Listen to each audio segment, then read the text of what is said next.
Rappelez-vous, ce temps fort et mémorable du sommet de l'Union africaine en janvier 2017 à Addis Abeba.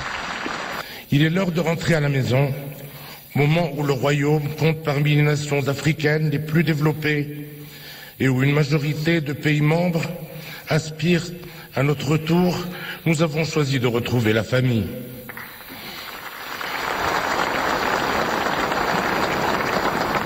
Une famille que nous n'avions pas véritablement quittée. En effet, malgré les années où nous étions absents des instances de l'Union africaine, nos liens jamais rompus sont restés puissants et les pays africains frères ont toujours pu compter sur nous. Le Maroc réintégrait ainsi sa famille institutionnelle.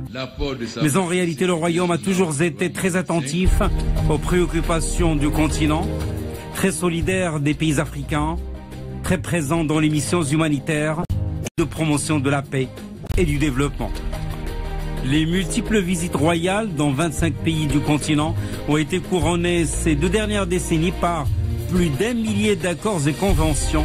Et quand le Maroc prône la solidarité sud-sud, il joint l'acte à la parole. Le Royaume est devenu le premier investisseur africain en Afrique de l'Ouest, le 2e investisseur africain dans toute l'Afrique subsaharienne. Des investissements massifs dans des domaines vitaux tels l'agriculture, appuyés par des projets d'envergure de production d'engrais, ou encore le développement humain et la formation des compétences. Un partenariat gagnant-gagnant à l'image de cet autre projet du siècle, un gazoduc Afrique-Atlantique qui devrait développer sur son tracé des infrastructures, une émergence industrielle et des activités génératrices de revenus dans le monde rural.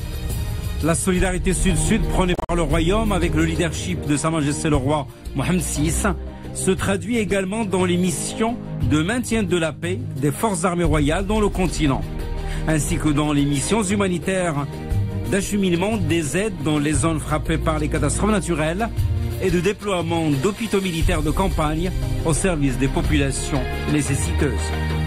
Le rôle du Royaume du Maroc au service de la paix et de la stabilité en Afrique est conforté par l'élection du Royaume au Conseil de la paix et de la sécurité de l'Union africaine.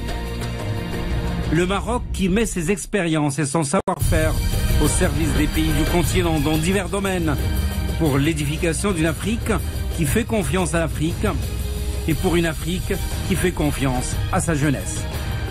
Au Maroc, les immigrés africains bénéficient de la régularisation de leur situation. Eux et leurs familles ont accès à l'école publique, aux établissements de santé, à l'emploi. Le Maroc qui abrite des milliers d'étudiants universitaires et de stagiaires en formation qui ont à leur disposition les cités universitaires et des bourses d'études.